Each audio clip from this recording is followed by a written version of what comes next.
Hello, and welcome back to another meeting of the Geek Cabal. Cabal Whisperings. This is going to be a single topic on Ahsoka Episode 8. The season finale. Yes.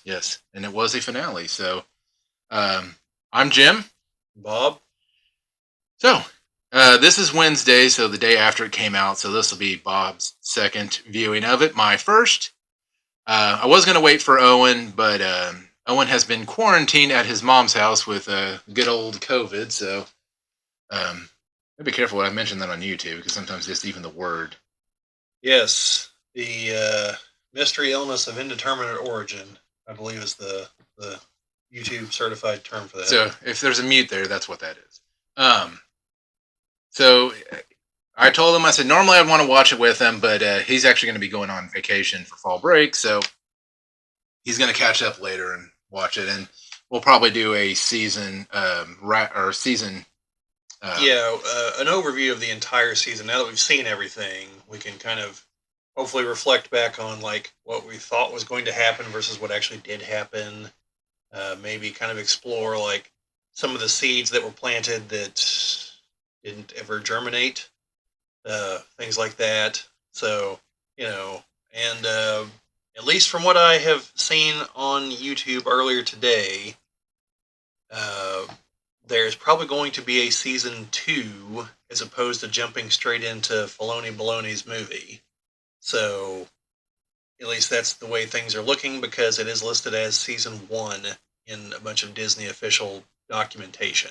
And in general, I don't think a movie would be able to fill in the gaps right.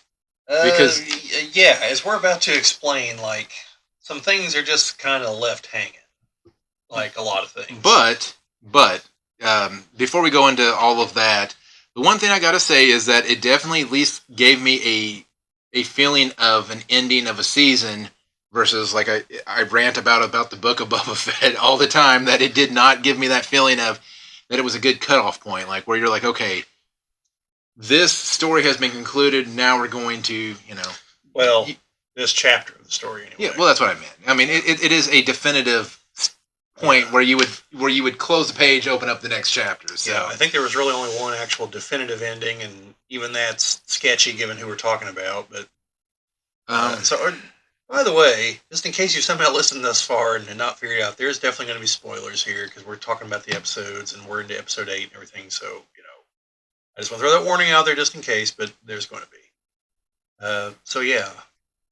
Jumping straight into that, Morgan Elsbeth's story seems to have concluded.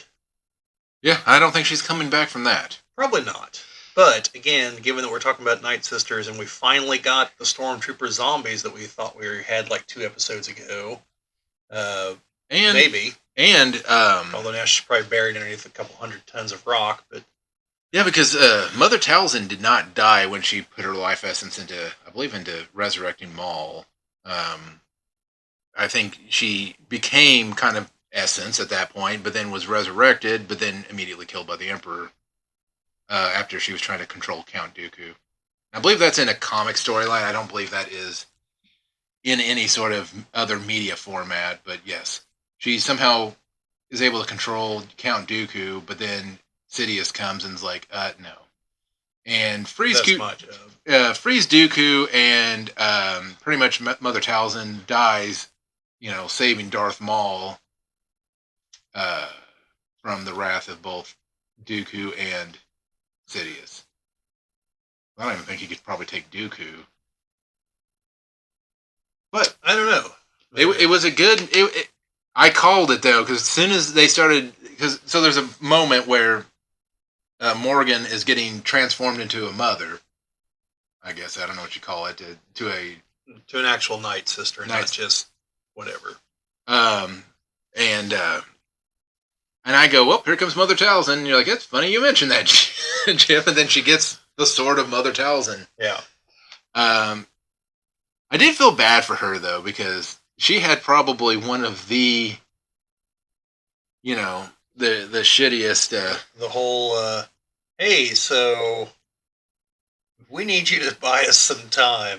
We're all going to go ahead and leave, but, like, if you could, like, be a fall on your sword, like, not literally, even though you're going to, but, like, You know, I mean, they pretty much like, hey, yeah, by the way, you're going to go up against three Jedis, and they're not Jedis, but three people that are wielding lightsabers. Um, yeah. I do, though, like, and I don't know if they just planned this out this way, but for the fact that this came out in October, we had zombies. yeah, and they weren't like the Inquisitor. You know, the Inquisitor, whenever he got it, spewed out the gas and just kind of clumped over. These guys just got right back up again, and they just kept coming, which makes me think that what's in those sarcophagi might be dead stormtroopers, and like Thrawn's just going to have just an undead Imperial army just to throw at anything that gets in its way. Hey, I'm all for that. So Well, yeah, and we actually saw death troopers that were literally death. yeah, yeah, with the whatever kind of heavy metal armor they had there, and And the one thing I think that was holding this back, especially this episode, that they shouldn't have worried about so much is that the dismemberment. Yeah, you see one death trooper's head roll, but you don't actually see him get beheaded. right, Um, which even seeing that was more than we've seen thus far, I think. But yeah, once they were going up against the zombies, they should have just been chopping them to bits. You know, I mean, they're zombies. Like, it was very clear that they were no longer among the living. Like, and that's, I mean, that's and that is how you'd have to deal with them.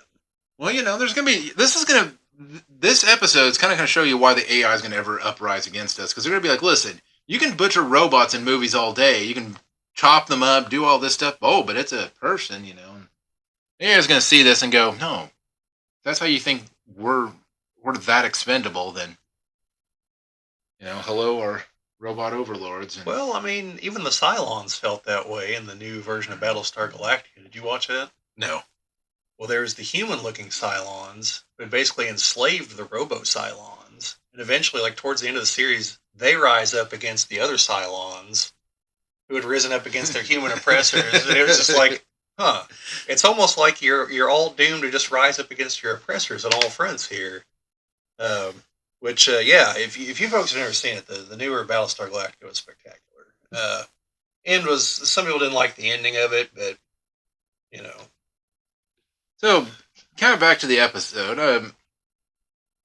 You know, I mean, I think there was definitely some highlights to it. I mean, the one fact that you had mentioned when we were watching it is that at least one storyline was definitively, that chapter's ended and left, for season two storylines to continue on to figure out. I mean, obviously, Thrawn's going to have his yeah, yeah, rebuilding. yeah. So we should probably do, unlike what we've done in some of theirs, and just real quickly go through what actually happened in the episode. So essentially, we start off. Uh, they've got all the cargo loaded up, but they know they're going to need some more time, so they dispatch some TIE fighters, which the Jedi shuttle finally gets hit and like actually shows some damage and then crashes after doing the stupidest thing imaginable. Which I guess if you thought your ship was indestructible was actually a really smart move. But, I thought the TIE fighter pilots knew how to, dodge. Yeah, But so what I'm getting at is it literally just plows into both of them, and the TIE fighter pilots are just like, oh no, instead of like, right, 5 degrees, because they weren't like, it wouldn't have taken much at all to get out of the path of that thing. well, the biggest problem with that particular scene, though, was that Imperial TIE fighters shooting a almost stationary ship that's barely moving. Yeah. That ship should have been that mincemeat. Should have been. But So yeah, so they're moving along with the homeless rock people there in their space mobile homes, and Ezra builds himself a lightsaber because apparently he realized he was an idiot for being like, no, you hold on to mine. I'm sure the Force will provide, I guess. And so then they're all like, okay, well, let's go attack them now. And this is where Thrawn's like, well, so they've only really got one option. That's what they're going to do because I know Ahsoka, because I know Anakin. So get ready for the ground assault because it's coming. And sure enough, that's what they do. You see that a few times in this episode where Thrawn's like, well, I know what they're going to do. So, I'm going to plan for it and actually succeed. yeah, So then they take volunteers among the stormtroopers, and you find out it's because once they die, the Night Sisters resurrect them, as the zombies that just keep coming back, and that just keeps slowing them down, which is the whole point. Like Thrawn said in the last episode, their goal isn't to kill them; their goal is to escape. All they have to do is just leave them behind, which they on 2/3 of them they succeed. So the Star Destroyer links up to the Eye of Sion. Ezra manages to get aboard. Ahsoka and Sabine stay behind. Ahsoka ends up killing Morgan Elsbeth with a wound that this show has established I don't think should have killed her. I mean, if Sabine can survive getting stabbed right through the torso and with a lightsaber, and her body not boiling, then like Talzin just getting slashed across the midsection, even with 2 blades, should have just been like, ow. What about Fennec? Yeah. She she got blasted in the gut. Old Robo Guts? Yes, Robo Guts there. And hell, she had Night Sister magic. She should be able to be like, yeah. Yeah. But yeah, so she dies, presumably. We don't know. I don't know. Get some of that force healing in there. Then Thrawn's like, well, Thrawn gets the bad news that she's dead. Oh, yeah, and she gets left behind like we talked about. And so then Thrawn's like, all right, we'll just level the fortress. We're done with it. And so they do that. Jedi escape. They get aboard the shuttle because they fixed it naturally. Because even though it got hurt, it takes like 10 minutes to patch up. And so they go and they're like, oh, let's stop Thrawn. Thrawn's like, hey, time to speechify. Goes for one last subtle jab at Ahsoka. Well, I shouldn't say subtle. It was actually pretty on point. He's like, oh, I knew you're a master. That's how I knew you'd do all this. Like, I wonder if you're going to end up like him. Implying that he obviously knows that Anakin was Vader. And that jab, because he knows that'll work against her, because he's the master manipulator. And then the old, well, long live the Empire. See you later. They just hyperspace out, and everyone else just stuck on Planet X over there in the other galaxy.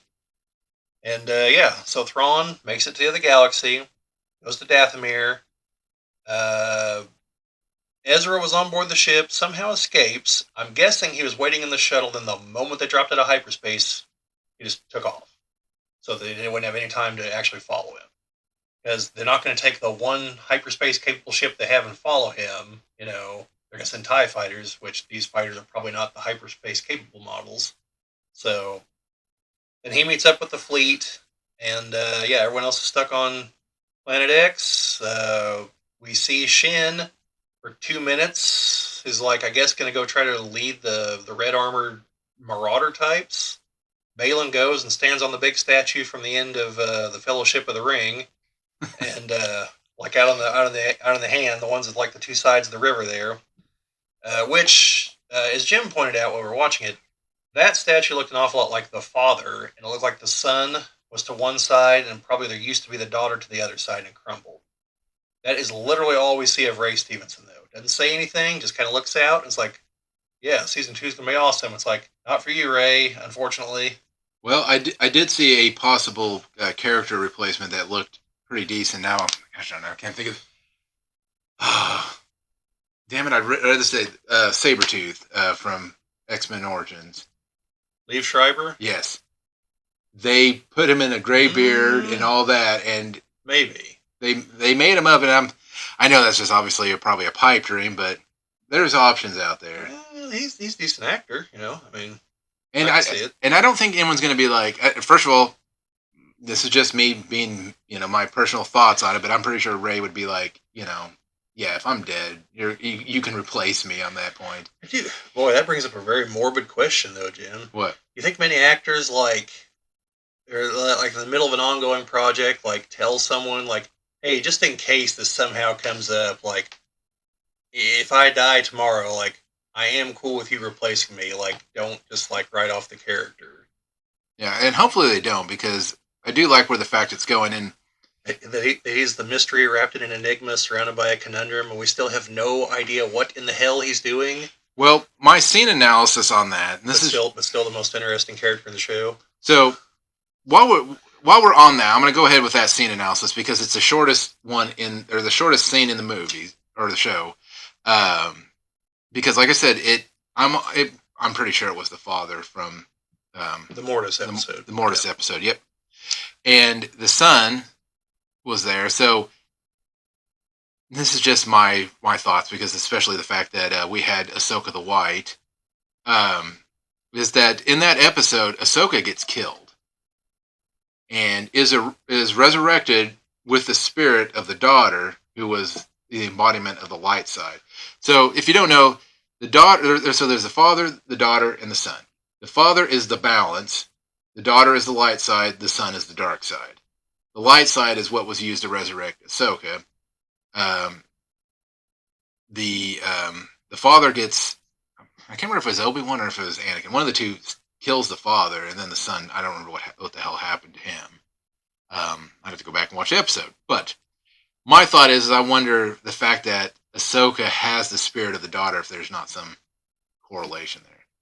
If there is, cool. If there's not, But you brought up another point, what that could be leading to. That Oh yeah, well, if they go along with the Fate of the Jedi books, which maybe they will, maybe they won't. The Fate of the Jedi books heavily reference the Mortis episode, so and that's where Aboleth comes from. She is the equivalent to the mother. She was immortal, and they gave her things that they shouldn't have to make her an immortal, but they just turned her into a cosmic horror monster kind of thing. And so people have speculated that that's what could be there, that that's what's calling to Balin, because that's kind of what she does. She then like absorbs people into herself, like she's kind of like the Thing from John Carpenter's The Thing. Like she like corrupts people and turns them into another her, but like bits of them get absorbed into her as well. So it's a weird like corruption thing. Um, yeah. So the way those books ended, by the way, kind of tying into this is a little minor detail here, is that Luke and Darth Crate are the ones that end up destroying her. Uh, Although I don't think he was Darth Crate at that point, but that's who it was. They don't name him, but by his description, that's definitely who it is. And Luke recognizes that now there are no longer a specific being to represent them, but the Jedi as a whole have taken on the role of the Guardians of the Light, and the Sith is the Guardians of the Dark. So, and then the balance is just the balance between the two of them. So instead of having a personification, it's now the Jedi and the Sith. So, so going back, I figure we'll just talk about some of the highlights, some of the good stuff, and then we can talk about the those scenes that. well, but before we do that, Jim, if you folks like what you're hearing here, we always appreciate like, subscribe, shares, all that stuff. Comments. Let us know how we're doing, how everything sounds. What are your thoughts on any of this? Because we do get we've got a couple people that contribute regularly on the comments, and we appreciate them tremendously. Uh, and there's one gentleman in particular that leaves very lengthy comments, and I do read them. I do respond to them. They are insightful, so anything like that, we always appreciate it. But obviously, this is YouTube, so like, share, subscribe, all that fun stuff, because we want to grow the channel. But yeah, so and if you don't like what you're hearing, let us know too. Yeah, because we definitely want to know about that, especially if we make a comment that is just decisive on the audience. Yeah, so back to the what we're saying though. That is essentially what ends up happening in the episode. I'm sure there's some details I missed somewhere, but that's the plot summary. So, yeah. In terms of specific moments, we've already mentioned like the zombie troopers and Morgan Elsbeth, how she dies, and Thrawn's little speechifying to Ahsoka right before they leave, which was great. Well, I was gonna say everything about Thrawn was great. I don't think there was a bad moment of Thrawn in this episode. Yeah, I've seen complaints in the other episodes that are like, this guy's no great tactician, and I'm just like, well, like let's see how things pan out, shall we? Because one, I don't think that there was anything just forced out there to make it look like he was a great tactician. I mean, the only thing that I thought was kind of dumb was the fact that why were they just flying with the ship over top of the hermit people? Yeah, but that's them looking dumb. That's not Thrawn. No, that's not Thrawn. But that's a dumb moment on them. I mean, and Thrawn is like, hey, I'm going to take advantage of this. Yeah, I didn't quite get what they were going for there, because they know they either have to stop Thrawn or they have to get on board the Chimera to go with Thrawn. Like, they know those are basically their two possible mission goals. Yeah, and neither one of those involve, hey, let's chill with the hobo rock people here for a while. Yeah, no, exactly. So you have that. Like I said, Thrawn was great. Morgan had the probably the worst, the most unfortunate character. Yeah. Well, I've been wondering since I watched the episode yesterday. I've been wondering if Thrawn didn't do that on purpose. Because, I mean, the moment they start to leave, once they clear any kind of clearance, they can just blast the Citadel. You know, like, yes, Ezra and Sabine could have gotten to the top, and maybe one of them still could have gotten on board. You know, okay, but I don't know that Morgan really truly distracted them as much as say, let's just set some charges in the stairwells would have distracted them. Like, I've got the feeling that would have really distracted them. Yeah. And I think Thrawn was actually kind of upset with her. Because you saw many times she questioned what he was doing. And every time he's just like he's talking to like a 5-year-old, like, I've got this. Like, you just go back to your kind of wishy-washy magic. Like, you handle the tactician stuff to me, lady. And I got the feeling that it was one of those like, aha, now's my chance to get rid of her. And also delay them just enough. There was one moment that when he when he bombarded the Citadel there, that the other Night Sisters gave him that look of like, the hell are you doing? You know, he's just like, shit, we're going to another galaxy. You don't need this place anymore. You plan on coming back? Yeah, I wonder if that's going to lead into anything where the Night Sisters are like, I don't know if we can trust this guy. They can't. I mean, I'll go ahead and answer that question. They can't. No. He doesn't trust the Force or magic or any of this other stuff. He's just using it because that's what he has to use right now. Yeah. The moment he gets the rest of the Empire backing him, or whatever their plan is there with Dathomir, like, the moment all that's in his favor, it's going to be like, well, it's been real, but... Well, and just looking at Thrawn in this, you can see if Moff Gideon had... If Thrawn had Moff Gideon's resources, it would be a different story. Yeah. I mean, especially the way the New Republic is being depicted here. As idiots? Like, I think he's not going to need a whole lot of resources to cause a whole lot of problems. Well, I wonder if, Mr. I Want to Be the Senate there is going to... Oh. Old Xanatos? Yes. Yeah. If he's going to be like, oh, Thrawn's back, cool. Hail the Empire! What? Yeah, you heard me. Get in line. Now, that'd be like, there's an episode of The Simpsons where they're talking at the UN about something, and Russia says something about the Soviet Union, like, wait, I thought you guys changed, like, did we? And he just hits a button, and the Russia plaque turns over to USSR, and he's like, ha ha ha ha ha. And he's like Red Square, like a bunch of nuclear missiles on the truck start going by, the big parade and everything. It's just like, yeah, that's about right. But no, there was still a lot of dumb in this episode, though. Like, I get what they were trying to go for in some spots, but I'm trying to think. Start with the first one. Obviously, we mentioned the one with the slow flying ship. Well, there was no point. There was nothing mentioned. Like, I get they want to protect the hermit people. Maybe they should ride in single file to hide their numbers. But you have that. You have, I mean, obviously, it would make sense that Ezra would have to steal a ship to get off the Chimera and fly out.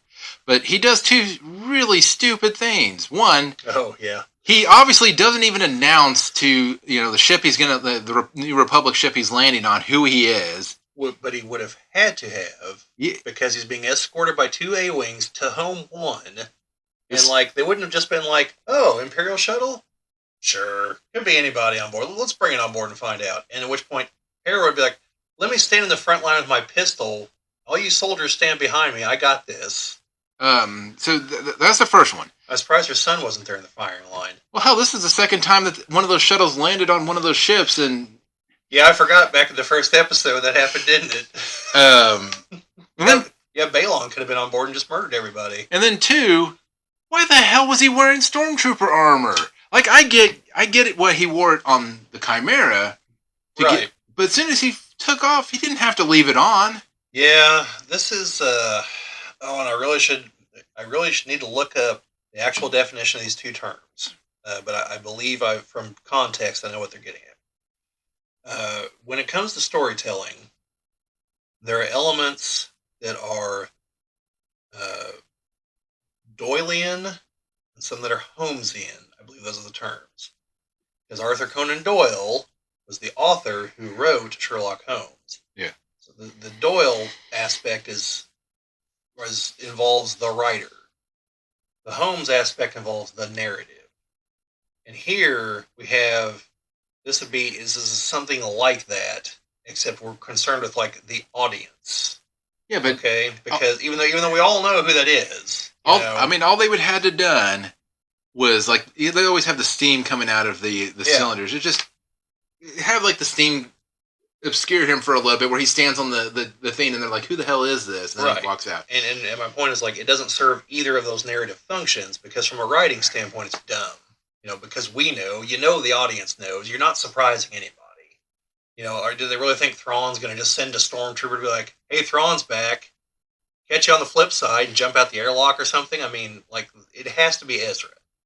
And then from a narrative standpoint, it doesn't make any sense because what we've talked about, he had to have announced his presence. He had to have said who he was, or they would have never let him on board the ship. The A-wings would have just blown him up. So, like, it doesn't serve any function whatsoever. Besides an emotional reveal, but like I said, they could have still pulled that Yeah, off. like to your point, like the steam could have been there. Hera, there might have been like she might have been in the flight deck whenever the ship comes in and hasn't received the message as to who it is, or something like that. There were other ways to do it to preserve what should have been an emotional reaction from Hera, but it was just kind of like, hey, how's it going?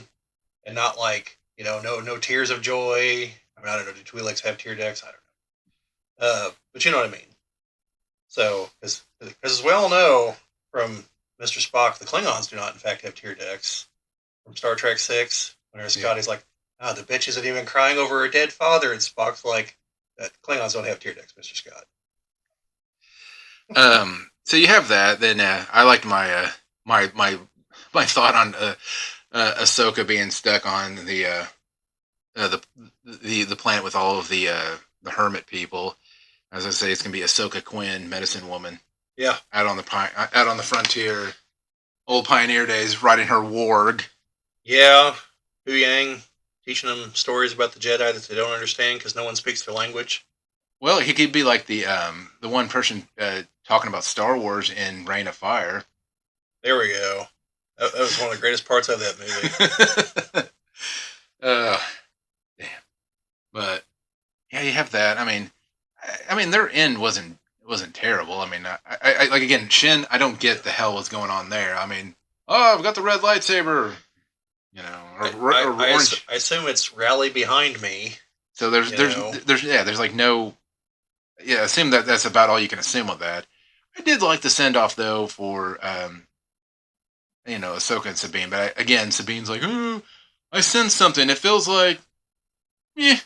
It's like, people aren't stupid, especially Force users. Force users understand that visions and feelings and stuff. They're empathic, you might say. Yes, detect people's emotional states, maybe. Yes, and it makes me wonder if Ahsoka actually saw Anakin sitting out there. I think she did, because I think. Yeah, Anakin Force Ghost, by the way. Yeah, Force Ghost Anakin, not Force Vision Anakin, not hologram Anakin. Force Ghost Anakin. I think the only variety we don't have so far is living Anakin. So, look out season 2. Maybe Anakin will have a Planikin. Is he going to evolve into Ramekin?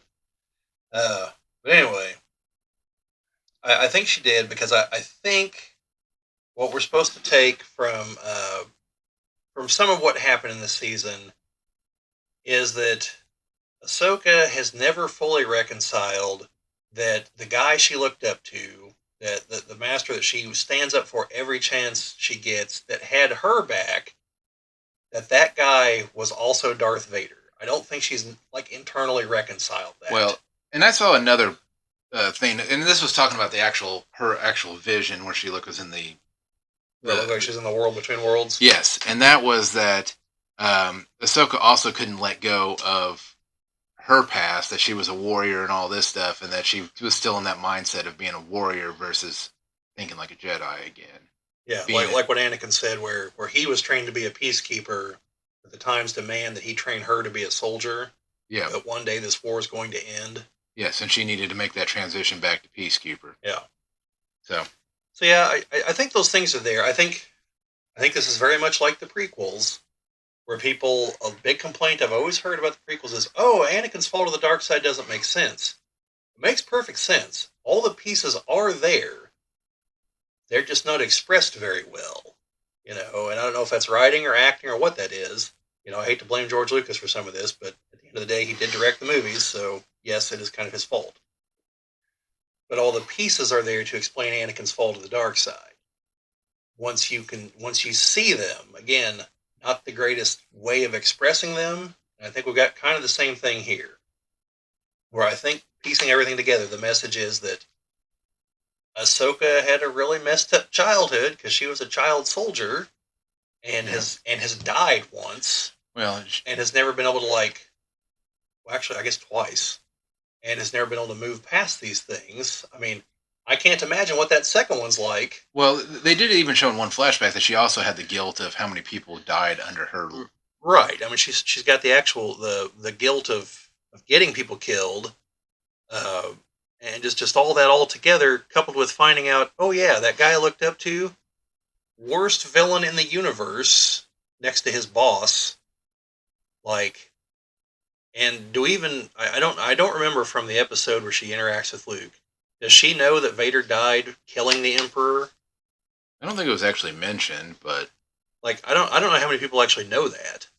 but Like in the greater universe in the whole, I don't know how many people know that Vader in the end so killed the Emperor. will this take place after she met Luke, or so you think Luke would maybe say something? I would think he would, So but then again, I would have also expected her to have been like, "Hey, I've got all these tapes of your dad.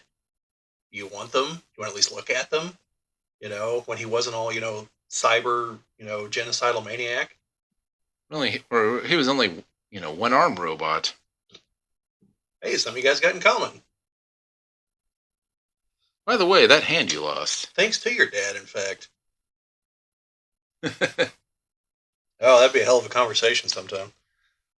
But yeah, I just I think the pieces were there that we just needed.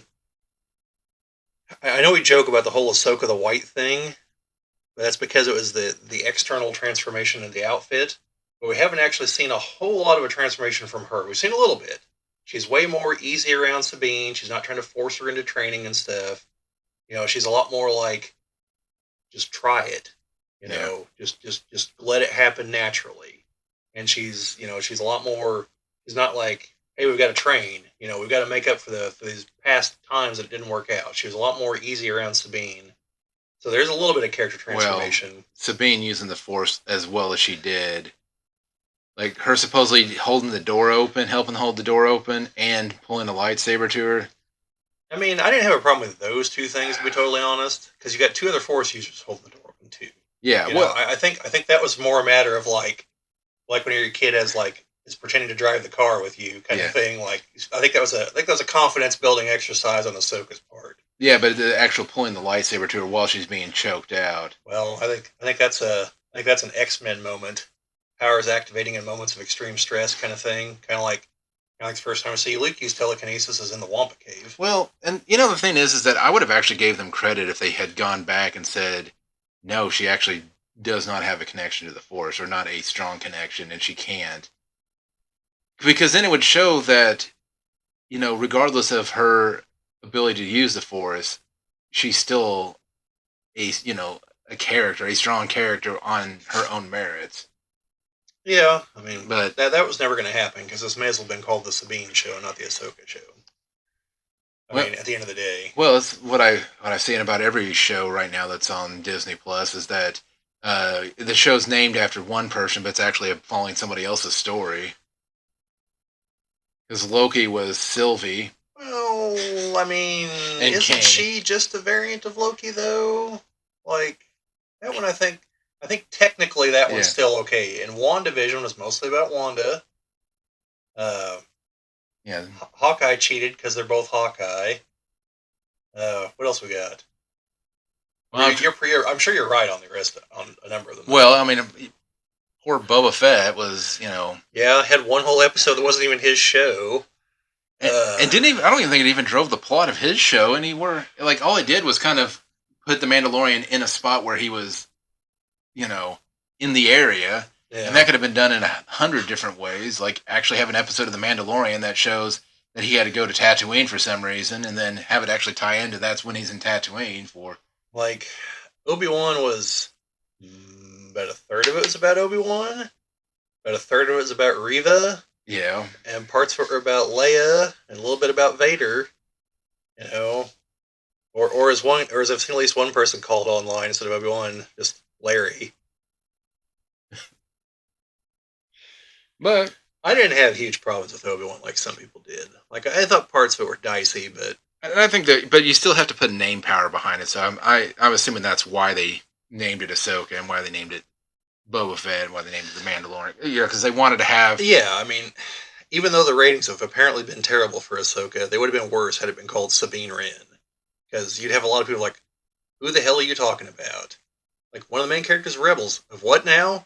That show that was on Disney XD that had, like, at the absolute most, 1 million viewers. You know, that show. I mean, it went on for several seasons, but, Yeah. you know, it just didn't have the huge viewer base. So. Whereas Ahsoka is known beyond that because she was in the Clone Wars, which did have a larger viewer base. Speaking of that, one thing that you know how there's always people fiddling with the the movies that they released. So you had like where they went back and redid the original trilogy and they added scenes and all that.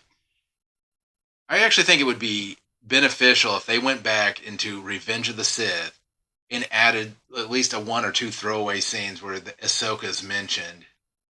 Yeah, I mean that would definitely be nice. Well, because the one thing you could do is the scene where the last time Anakin and Obi-Wan speak as friends, even throwing a throwaway line there that's like, take care of Snips, or something. Yeah, something like that, or Or it'd probably be way too much to redo the scene where he gets all pissy in the council chamber and be like, "I had a Padawan, what the hell?" but just obviously better dialogue than that. but something, because honestly, like in the Battle of Mustafar, a mentioning of what would Ahsoka think of this?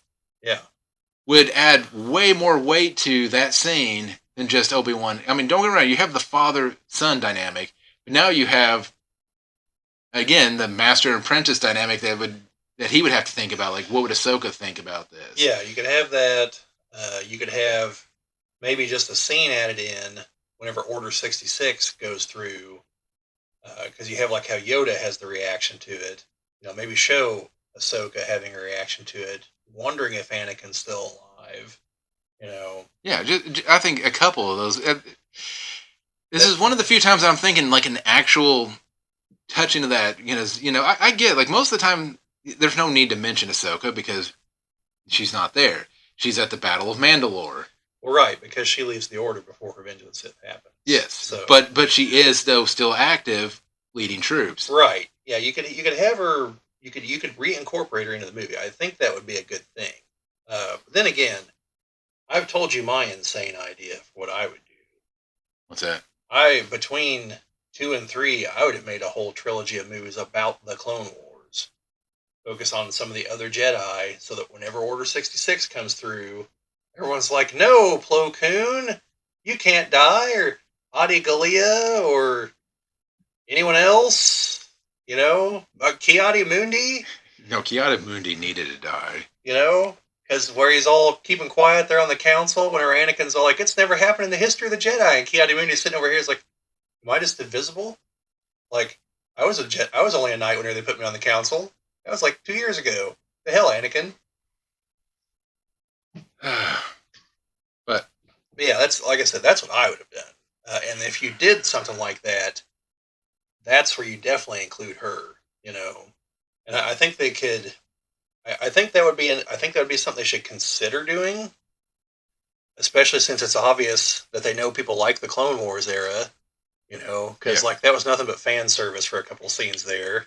Well, I was gonna say the what they the whole Star Wars story theme would be a good format they could also do with some of those characters. And again, like you said, do it during the Clone Wars because again, clone troopers easy. You just actually put people in suits. We'll just have to clone Tamura Morrison though. Yeah. Yeah. So I think we've got on about the episode. I don't have any further things. I think I was going to move on to speculations on to season Uh, 2. well, there was a comment by Ezra that I'd be curious to see if it leads anywhere. When he mentions that Thrawn found the Citadel and awoken the Night Sisters, like so they weren't active before Thrawn showed up. So I'm just kind of curious, like what the story there is. You know, like are we going to explore that in season 2? I'm assuming we are because of the plan, where we'll hopefully get some backstory. But you know, because he also mentions fixing up the Star Destroyer, which obviously it got wrecked. Yeah, so that kind of like leading into the whole speculations for season 2. I think Thrawn is still going to. I mean, I don't think his story is going to be as big of a part because I think his thing's going to be rebuilding his his Star Destroyer, getting everything kind of lined back up for his move into the galaxy. I'm assuming that's going to focus on um, Ahsoka and Sabine training, figuring out how they're going to fix the ship, get things, Find some way back. find their way back. I think Shin is going to be just a thorn in the side. I think her character arc is that she's going to be kind of the in the beginning kind of threat because I think Balin's going to be doing his thing, and then like you said, what does is it what is Balin doing? What is the statues that he's at? Where is that leading to? Yeah, and hopefully, since it's going to have to come from Shin because of circumstances, hopefully there's like some banter or something where she reveals at least what she knows of Balin's plan.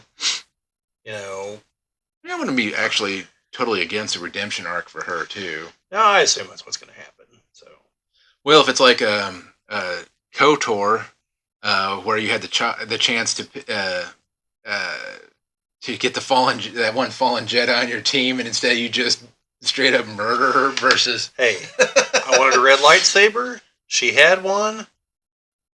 You know, I didn't realize she could be on the team. That's why I got towards the end of the game, and I'm like, there's 9 spots, but I've only got 8 people. What the hell's going on here? And so I called Chris, and he's like, what do you mean you killed her? I was like, well, yeah. He's like, you weren't supposed to kill her. And I was like, well, then they shouldn't have given me the option. Oh, the great part about that, and I think I've said this before, was Chris had been telling me it's a great game. It's a great game. You got to play it. And like 2 or 3 hours into it, I texted him or called him or something. I was like, so I'm Revan, right? He's like, what? I go, yeah, I'm Revan, right? Like that's the big twist. Spoilers. And he's just like, yes, damn it. And he's like, how'd you figure it out? And I laid it out. It's real simple. I was like, well, look, we have this vision towards the beginning, and we see this battle. I'm clearly not Bastila because she's a character I've run into. So why did I have a vision of this? I'm probably someone in the vision, and the only other person in the vision is Revan other than some random goobers, and I'm probably not a random goober by the way everyone's acting. So logical deduction says I'm Revan, I lost my memories somehow, here we are. And there we were. Well, and the fact that you had your lower jaw still. Yeah. Well, Malik wasn't. I don't think Malik was on board the ship. He was on his ship shooting at that one because he was like, "Aha! Now's my chance to screw over Revan." Yeah, normally you have to, for the Order of Sith succession, you're supposed to actually fight not just blow them out of the sky. I mean, Kind of a like the. Well, I mean, technically, Palpatine just waited till his master got drunk, and then. Well, I mean, Darth Bane's approach. The idea is, if your master lets himself become vulnerable, that's a weakness. And that's time to take him down. And then the next guy won't do something stupid like that. So in this case, the next guy won't do something stupid like, I'll leave my apprentice in charge of the vastly superior battleship while I go over here to handle things. That was a stupid move. He deserved what happened to him. Just like Malik deserved it whenever I killed him at the end of the game, and he was right. He has now become nothing. Yeah, when I fought Malik, the very first thing I did is I got through like the first phase, and I just spent the next however long destroying all of the pods, just running from him. Yeah, well, that's what you have to do. I know, but it's like there's no point in fighting him after the first round. You might as well just go in, destroy all of the pods that recharge him, and then just hit him one more time, and it's like, okay, you're dead. Yeah. Because yeah, that was like the easiest, well, one of the easiest battles I had to actually. Well, it's fairly easy if you're a dark sider and you know that's what you have to do. You just do the death field thing around him. You can destroy several of them at once. If I remember right. I was well, when I beat that one, I was a light side user, but I still had force lightning. I had several light side powers by the end because there's a place where you can XP farm in the game, and yeah, I was like level like 35 or something, which is way above what you are if you just go through the game. I still like the fact that you're supposed to defeat the Rain Core by like poisoning its food, and then instead you can just stand in the tunnel and hide in the hole and shoot it and grenade it. They can't do anything, so it's just like, okay. Yeah. Well, the XP farming thing that'll wreck your Xbox. Like, if you ever for the regular Xbox, you ever got it where the game just like locks up and just goes like, makes this noise? Yeah, that's what happens because there's a corpse that you find, and whenever you inspect it, this invisible creature spawns. What you do is you just hammer the button to inspect it until you're surrounded. Then one of them hits you, and that triggers the fight.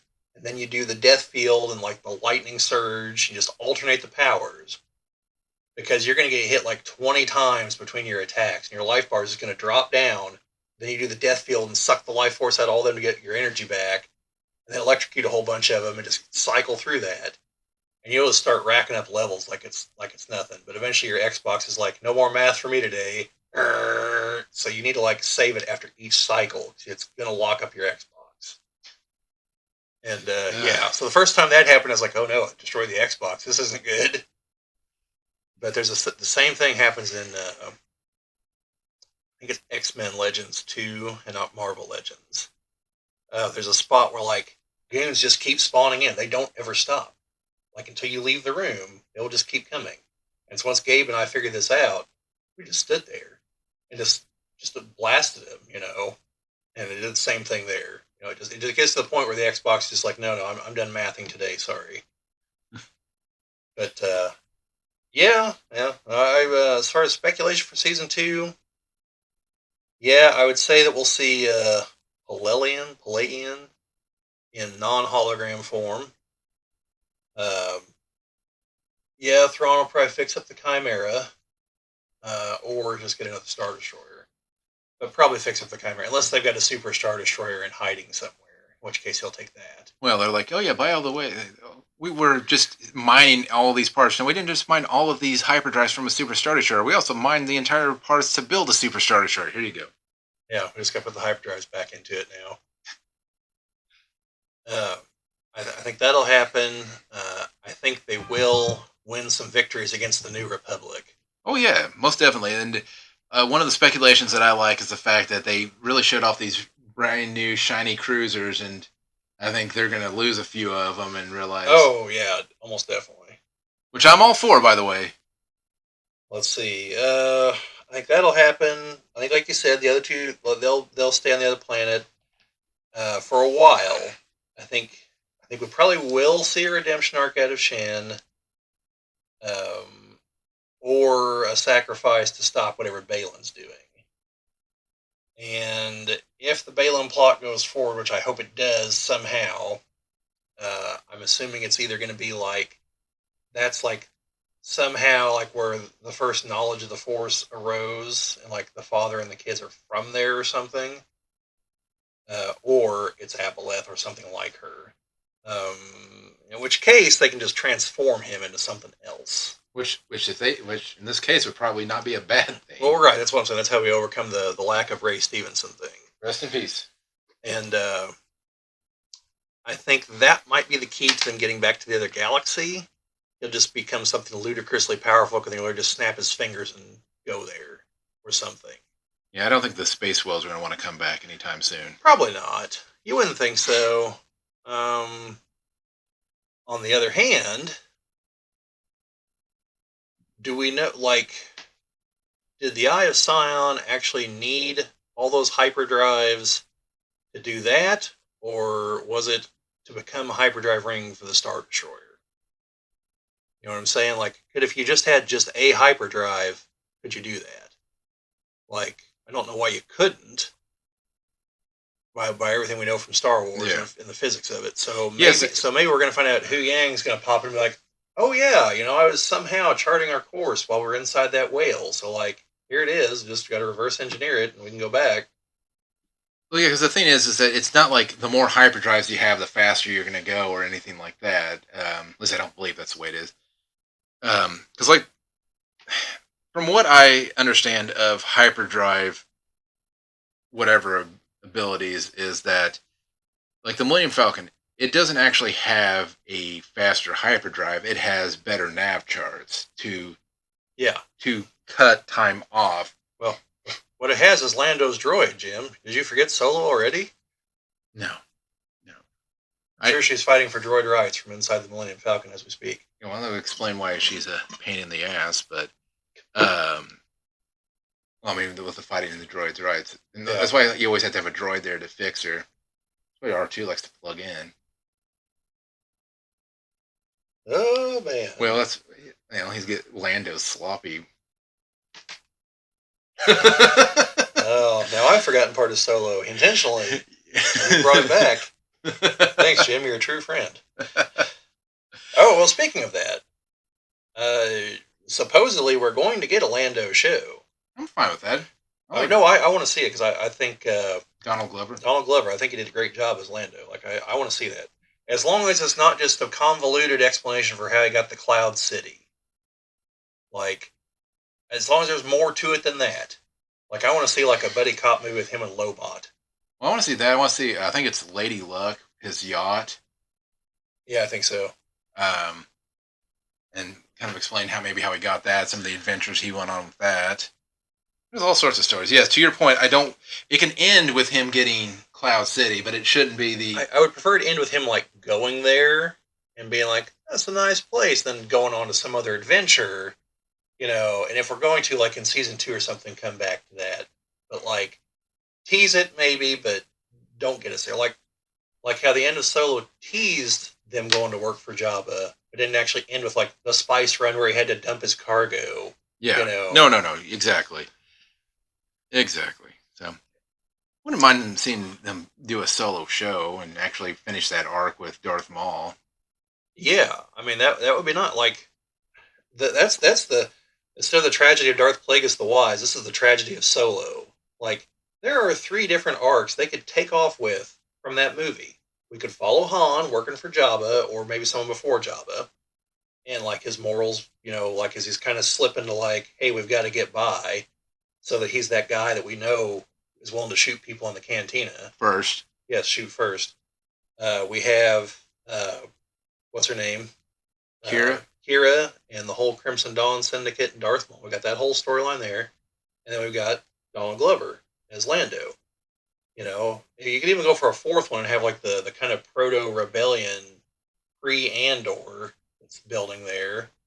Or maybe they're with what's his name from Andor, and so you've got all these plot lines because like that's a chunk of Star Wars that they're slowly filling in. We've got Andor, we've got Obi-Wan. That's kind of it, though, aside from the animated stuff. Yeah, I don't know. I'm wondering where they're going to go from here because they've had all these projects planned, and then how many have gotten canned? Well, the ones that got canned sounded stupid, so I'm fine with that. Well, I mean, they need to go back and revisit that storyline because I don't know. It's one of the worst things ever is where you lead up to this arc and there's no arc. Yeah. But I also agree. I was listening to Chris Gore the other day. Do you know who that is? He used to be on Attack of the Show on G4. He was their movie critic guy, and so it's basically what he does, is movie critic stuff. And he's just pointing out just how stupid Disney is. Yeah. They own Darth Vader, who is essentially like the number one movie villain. Like by almost every time they do and kind of poll about this, he's either number one or number two. He is the number one character from Star Wars. Like they sell Christmas ornaments of this guy, and this guy is like clearly the villain in these movies, and he Yeah. has Christmas ornaments. Like, and they can do that because of how popular he is. And we see how people react to having Hayden Christensen back as Anakin and Vader. Where the hell's the Vader movie or show? You know, like you literally have like one of the most popular characters in cinematic history at your disposal, and the best you can do is he shows up in Larry at a couple episodes. Like, what the hell? Literally, just take the book, The Rise of Darth Vader, and just adapt that because it's right after the fallout from Revenge of the Sith.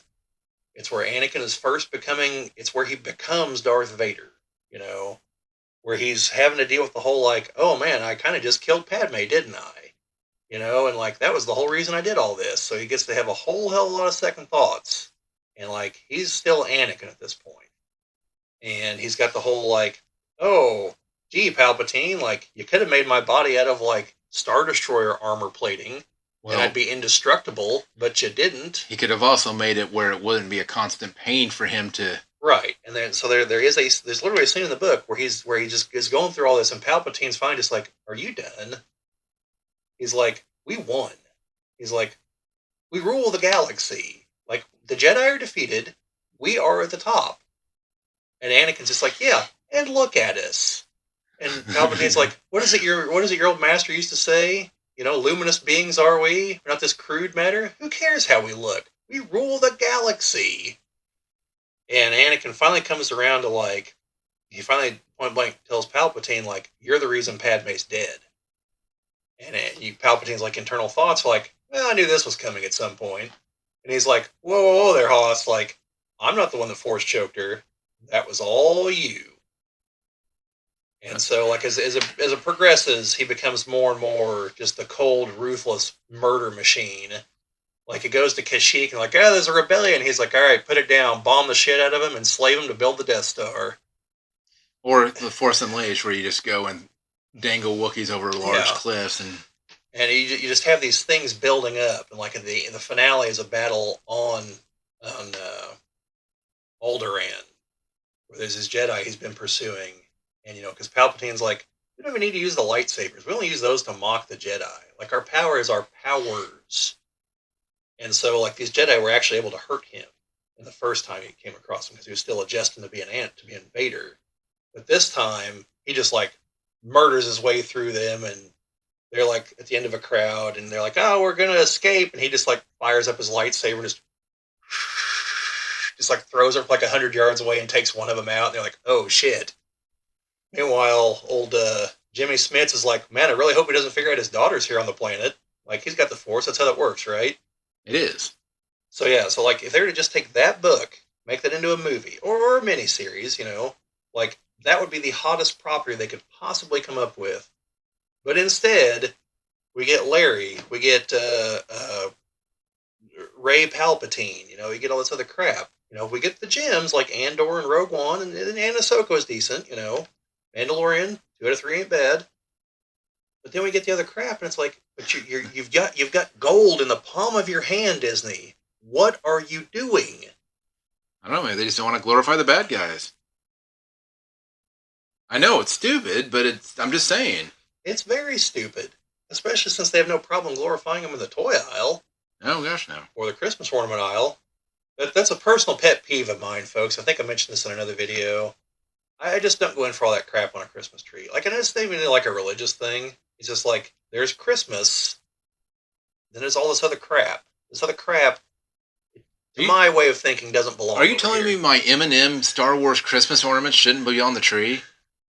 I don't know. I mean, like I say that, and I have like Captain Crunch ornaments from like the '80s when I was a kid. You know, I do have an X-wing, but I didn't buy it. Someone bought it for me because they know I'm a Star Wars fan. But I wouldn't have bought it for myself. Although Chris does have a really cool Death Star tree topper. Like, I could see it. fiber optics in it, so it looks like it's shooting a laser out. Yeah, I mean, it does light up. So, I mean, it's cool looking, but it's just, to me, I don't know. It just seems something's wrong with mixing those things. I don't know. Like, just it's just abandoning any pretense that Christmas isn't anything other than like the uber commercial holiday. Yeah.